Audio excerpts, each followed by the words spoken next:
সত্যম শিবম সুন্দরম, এই তিনটি কথা তোমরা বহু ক্ষেত্রে শুনেছ এবং এটা নিয়ে তো গানও রয়েছে, আমাদের বাংলাতেও রয়েছে এবং বলিউডেও এটা নিয়ে একটা গান এবং একটা সিনেমাও রয়েছে। কিন্তু সত্যম শিবম সুন্দরম এই তিনটি জিনিসের প্রসঙ্গ এলো কোথা থেকে, বা এরা কি আসলে? সত্য মানে তো আমরা সবাই জানি সত্য, যেটা শিব। শিব শব্দের অর্থ এখানে কিন্তু শিব ঠাকুরকে বোঝানো হয় না, এখানে বোঝানো হয় কল্যাণ। এবং সুন্দরম মানে সুন্দর।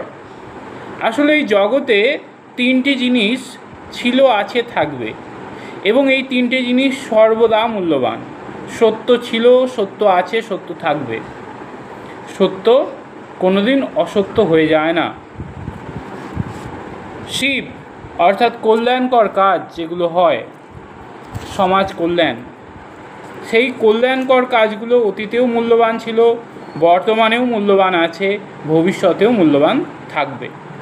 আর সুন্দর, যা সুন্দর তা শুধু বর্তমানের জন্য সুন্দর নয়, প্রকৃত সুন্দর অতীতেও যেমন সুন্দর, বর্তমানেও তেমন সুন্দর, ভবিষ্যতেও তেমনই সুন্দর হবে। যেমন পুরানো দিনের কিছু গান আছে যেগুলো এখনও মানুষ গুঞ্জন করে, কারণ সেই গানগুলো প্রকৃত অর্থেই সুন্দর, এবং সেই সুন্দর হওয়ার জন্য আগেও যেমন তার ভ্যালু ছিল, বর্তমানেও তেমনই তার ভ্যালু রয়েছে, ভ্যালু কমেনি কিন্তু। যেমন মহালয়া আসছে, দেখবে প্রত্যেকে সকালবেলা রেডিও চালিয়ে দেবে। কেন? কারণ এর মধ্যে একটা মাধুর্য রয়েছে, এর মধ্যে একটা সৌন্দর্য রয়েছে, এবং এই সৌন্দর্যটা অতীতেও যেমন মূল্যবান ছিল, বর্তমান প্রজন্মের কাছে যেমন মূল্যবান, ভবিষ্যতেও তেমন মূল্যবান থাকবে। যাই হোক, আজকে আমরা আলোচনা করব শিব অর্থাৎ কল্যাণকে নিয়ে। এই তিনটে যে পরম মূল্য সত্য, শিব, সুন্দর, তা থেকে দর্শনের তিনটে প্রধান শাখা তৈরি হয়েছে। সত্য থেকে তৈরি হয়েছে যুক্তিবিদ্যা, শিব থেকে তৈরি হয়েছে নীতিবিদ্যা, আর সুন্দর থেকে তৈরি হয়েছে সৌন্দর্যবিদ্যা। হ্যাঁ, তোমরা ঠিকই ধরে নিয়েছো, আজকে আমরা আলোচনা করব নীতিবিদ্যা বা এথিক্স। তো তার আগে জেনে নেওয়া যাক এথিক্স শব্দটি উৎপত্তি কোথা থেকে হয়েছে। এথিক্স শব্দটি তা এথিকা থেকে উৎপন্ন হয়েছে। আবার এথিকা কথাটি এসেছে এথোস শব্দ থেকে। ইথোস শব্দের অর্থ হচ্ছে রীতিনীতি বা আচরণ। তাই এথিক্স শব্দের অর্থ হলো রীতিনীতি সংক্রান্ত বিদ্যা বা আচরণ সংক্রান্ত বিদ্যা। রীতিনীতি বা আচরণ অর্থাৎ মানুষ যদি আচরণ করে তবেই তার বিচার হয়, তাই তো? যেমন যে সত্য কথা বলে সে সত্যবাদী, যে মিথ্যা কথা বলে সে মিথ্যাবাদী। সত্যবাদী খুব ভালো ব্যক্তি, মিথ্যাবাদী অবশ্যই মন্দ ব্যক্তি। কিন্তু যে কথা বলতে জানে না তাকে আমরা কি বলবো, সত্যবাদী নাকি মিথ্যাবাদী? না, আমরা তাদেরকে সত্যবাদীও বলতে পারি না, আবার মিথ্যাবাদীও বলতে পারি না, এবং এই অ্যাঙ্গেলে তাকে আমরা ভালোও বলতে পারি না, মন্দও বলতে পারি না। দেখবে এরকম অনেক কথা প্রবাদ প্রচলিত আছে যে বোবার কোনো সত্য হয় না। কেন হবে? কারণ তিনি সত্যবাদীও নন, মিথ্যাবাদীও নন। বোঝা গেল? তাহলে এই যে ব্যাপারটা এখানে, তাহলে কি ব্যক্তি আচরণ করলে তবেই কিন্তু তার বিচার হয়। একটা কবিতার কথা মনে পড়ে গেল, লাইনটা ঠিক মনে পড়ছে না, ছিল যে টিকি মুন্ডি চড়ি বলে, মানে টিকি মাথার যে টিকি সে মুন্ডের উপর বা মাথার উপরে বসে বলে যে হাত পা সকল কাজে করে ভুল, হাত পা প্রচুর ভুল করে। তখন হাত পারা বলছে ওহে ক্ষুদ্র চুল, কাজ করি তাই হয় ভুল। হাত পা বলছে যে তুমি তো একটা ছোট্ট চুল, মাথার উপরে থাকো, টিকিতে বসে থাকো, তুমি কোনো কাজকর্ম করো না, তাই তোমাদের ভুলও হয় না। হাত পা কাজ করে তাই হাত পার ভুল হয়। সোজা কথা, কাজ করলেই ভুল হয়, কাজ না করলে শুধু সমালোচনা করে গেলে তার ভুল হয় না। তাই নীতিবিদ্যা মানুষের আচরণ নিয়ে আলোচনা করে। যে ব্যক্তি আচরণ করে না বা স্বেচ্ছাকৃতভাবে আচরণ করছে না, তার আচরণ নীতিবিদ্যার আলোচ্য বিষয় নয়। তাহলে নীতিবিদ্যা কী নিয়ে কাকে নিয়ে আলোচনা করে না আগে বুঝে নেওয়া যাক। নীতিবিদ্যা প্রথমত পশুদের নিয়ে আলোচনা করে না। পশু কেন কামড়ালো না, এটা নীতিবিদ্যার আলোচ্য বিষয় নয়। মানুষ কেন খুন করলো না, এটা আলোচ্য বিষয় হতে পারে। সেকেন্ডলি, মানুষ বলতে আবার সব মানুষ নয়। যেমন একটা শিশু বা হচ্ছে একটা পাগল, তাদের কিন্তু আত্মসচেতনতা নেই, তারা সজাগ নয়, এবং তাদের ক্ষেত্রে তাদের হাতে যদি কোনো অন্যায় হয়ে যায় সেটা নিয়ে নীতিবিদ্যা কিন্তু কোনোদিন আলোচনা করবে না। তাহলে বাচ্চা এবং যেটা বলা যাচ্ছে উন্মাদ ব্যক্তি, তাদের আচরণ নীতিবিদ্যার আলোচ্য বিষয় নয়। শুধু তাই নয়, যে আচরণগুলো ব্যক্তি সজাগ মনে সম্পন্ন করে না, যেমন হচ্ছে আমার গালে এখানে হয়তো একটা মশা বসেছে, আমি টক করে মশাটা মেরে দিলাম, আমি নিজেও হয়তো খেয়াল করিনি, মারার পর মনে পড়লো যে হ্যাঁ আমি তো প্রাণী হত্যা করে ফেললাম। যাই হোক, এর জন্য কিন্তু আমার পাপ বা পুণ্য হবে না। কেন হবে না? কারণ নীতিবিদ্যা বলছে এগুলো সচেতন মনের ক্রিয়া নয়, আমরা সজাগভাবে এই ক্রিয়াগুলি সম্পন্ন করছি না। তাহলে নীতিবিদ্যা কোনগুলো নিয়ে আলোচনা করে?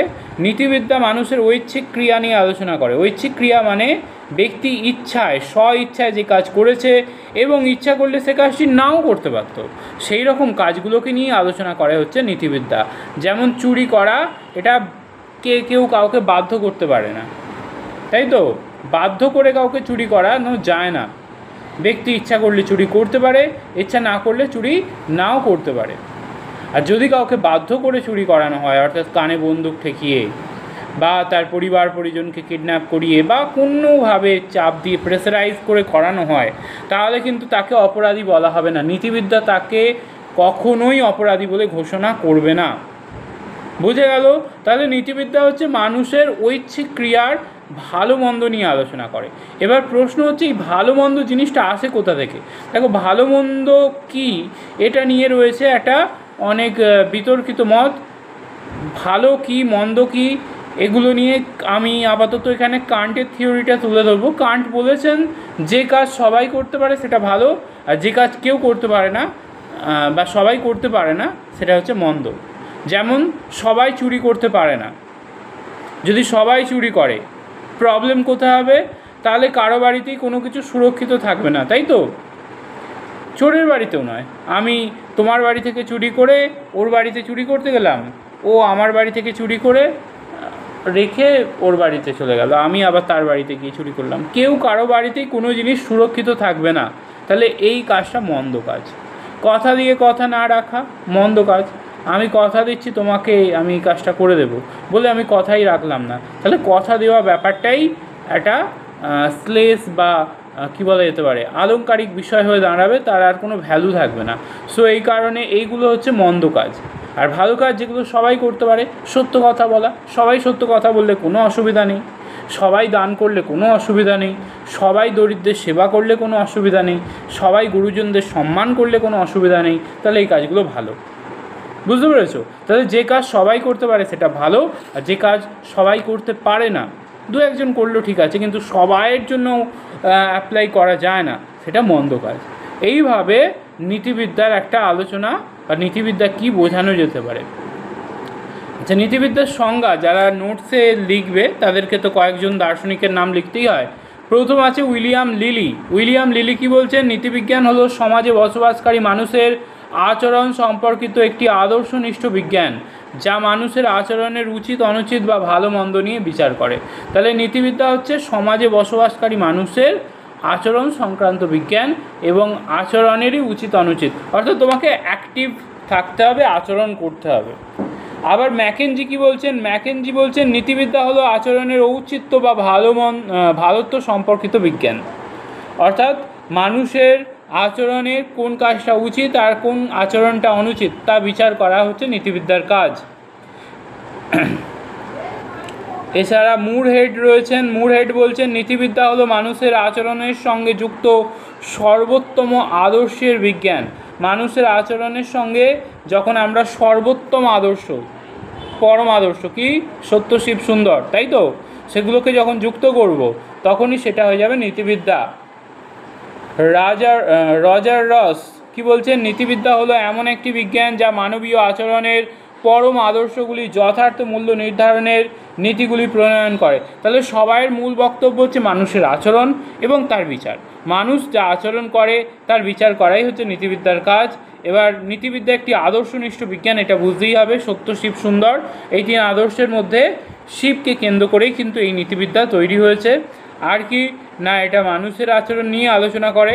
নীতিবিদ্যা মূলত তিনটি শাখায় বিভক্ত, যেটা গ্র্যাজুয়েশনের ক্ষেত্রে আসে। নীতিবিদ্যার শাখা কয়টি ও কী কী? নীতিবিদ্যার শাখা তিনটি। এক হচ্ছে আদর্শনিষ্ঠ নীতিবিদ্যা, সেকেন্ড হচ্ছে ব্যবহারিক নীতিবিদ্যা, আর থার্ড হচ্ছে অধিনীতিবিদ্যা। আদর্শনিষ্ঠ নীতিবিদ্যা হচ্ছে ঠিক ওই তোমরা সহজ পাঠ পড়েছো বোধহয়, হ্যাঁ সহজ পাঠই ছিল তো না, বর্ণপরিচয়।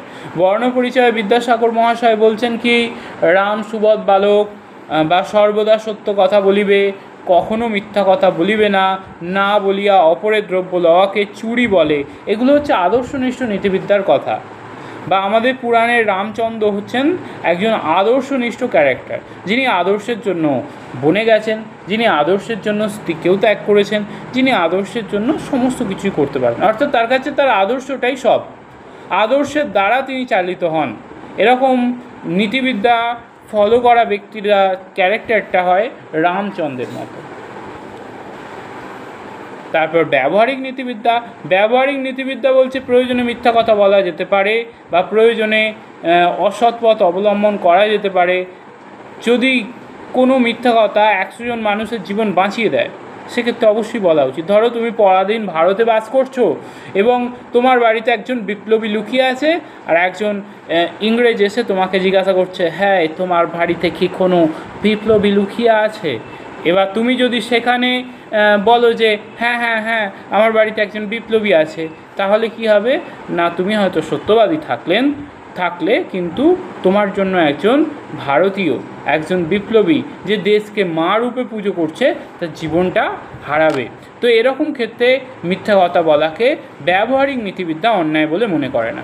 অর্থাৎ ব্যবহারিক নীতিবিদ্যাটা হচ্ছে ঠিক কৃষ্ণের মতো। কৃষ্ণ যেমন প্রয়োজনে ছল করেছেন, প্রয়োজনে মিথ্যা বলেছেন, সেরকমই ব্যাপার ব্যবহারিক নীতিবিদ্যা মনে করে প্রয়োজনে মিথ্যাও বলা যেতে পারে।